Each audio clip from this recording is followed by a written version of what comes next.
بسم اللہ الرحمن الرحیم۔ السلام علیکم۔ امید کرتا ہوں کہ آپ سب دوست خیر خیریت سے ہوں گے۔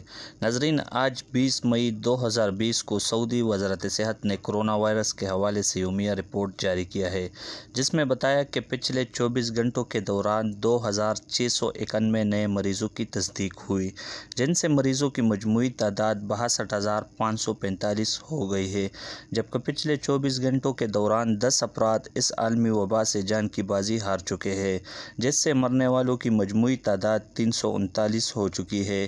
اس کے ساتھ صحت یاب ہونے والے مریضوں کے بارے میں وزارت صحت کے ترجمان ڈاکٹر محمد العبدالعالی نے بتایا کہ 1844 نئے مریض صحت یاب ہوئے، جن سے صحت یاب ہونے والے مریضوں کی مجموعی تعداد 33,478 ہو گئی ہے۔ ناظرین، ترجمان وزارت صحت کا کہنا تھا کہ آج متاثرہ مریضوں میں 40% سعودی اور 60% غیر ملکی شامل ہے۔ اللہ ہم سب کو اپنے حفظ و امان میں رکھے، آمین۔